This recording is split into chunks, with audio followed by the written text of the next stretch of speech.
When does he get back to Paris?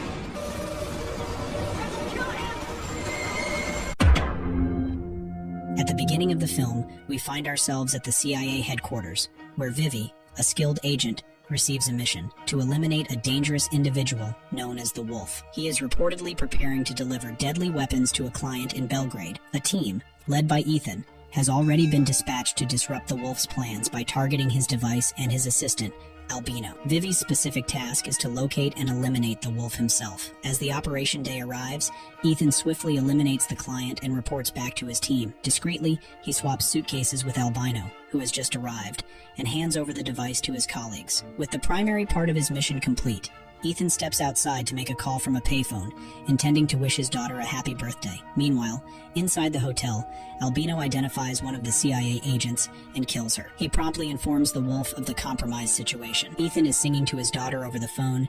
Chaos erupts as a powerful explosion injures him. Despite his injuries, Ethan tries to pursue Albino, but loses consciousness in the process. Ethan wakes up in a hospital where doctors deliver devastating news. He has brain cancer and only about 3 months to live. With his condition deemed terminal, the CIA dismisses him from active service, thanking him for his contributions. Feeling disheartened, Ethan decides to return home to put his affairs in order. However, upon arriving at his apartment, Ethan discovers that his keys no longer fit the lock. He soon learns that a refugee family has moved into his vacant home. Their head, Jules, insists that they cannot leave until spring, citing legal protection. Ethan tries involving the police, but is told eviction isn't possible until the designated period. Determined to regain some control, Ethan warns Jules to respect his rules, particularly by staying out of his private room. Left alone, Ethan reflects on old video recordings of his daughter Zoe from her childhood. The next day, he contacts his estranged wife, Christine, to discuss their daughter's future. Ethan reveals he has set up a college fund for Zoe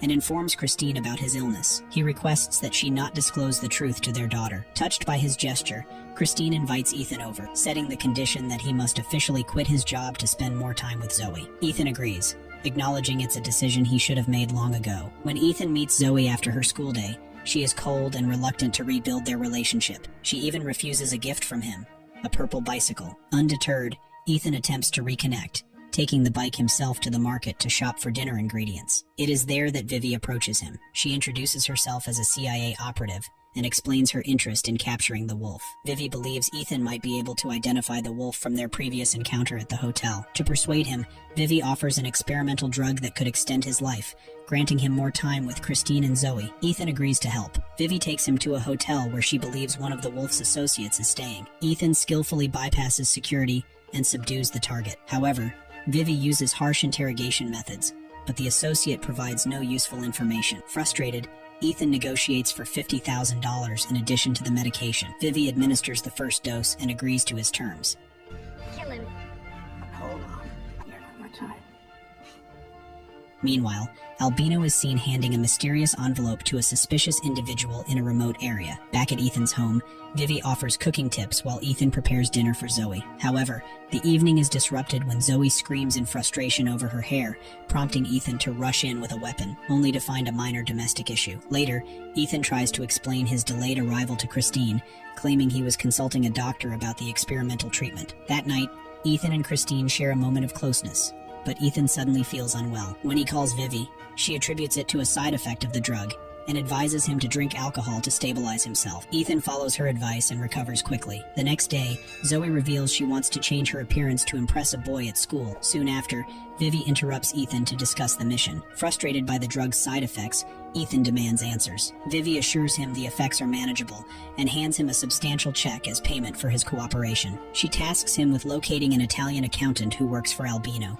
Ethan tracks down the owner of a limousine rental company linked to Albino. He interrogates the man at his home while managing interruptions from Zoe's school principal, who reports Zoe got into a fight with a classmate. Ethan takes the suspect to the school and learns Zoe had punched someone. While he doesn't condone violence, Ethan subtly supports standing up to bullies. Later, in the suspect's car, he teaches Zoe how to make a proper fist. Zoe, irritated by her father's approach, chooses to leave on her own. Despite the setbacks, Ethan continues interrogating the limo owner and discovers where the accountant is staying. He prepares to confront the accountant, but is interrupted by another call from Zoe. Angry that he is late yet again, Ethan decides to prioritize his daughter over capturing the accountant and heads to meet Zoe. They ride bikes together, reminiscent of her childhood. Later, Ethan suggests watching old family videos, and though Zoe agrees initially, she mentions needing to complete a lab report at her friend Karen's house. Ethan later learns from Christine that she has no idea who Karen is. Concerned, Ethan checks Zoe's room and discovers she's actually gone to a party. Ethan tracks the location to a shady tattoo parlor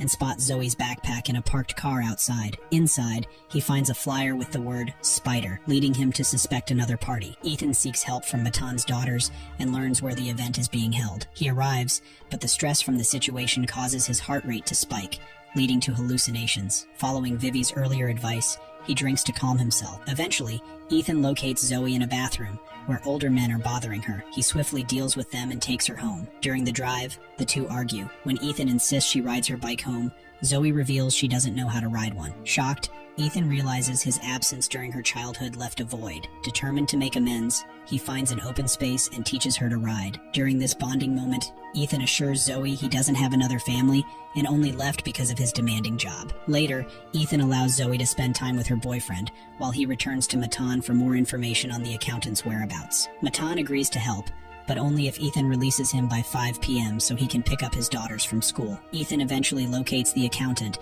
and delays his escape by causing a traffic jam. He eliminates the guards, retrieves an important briefcase, and captures the accountant as a hostage.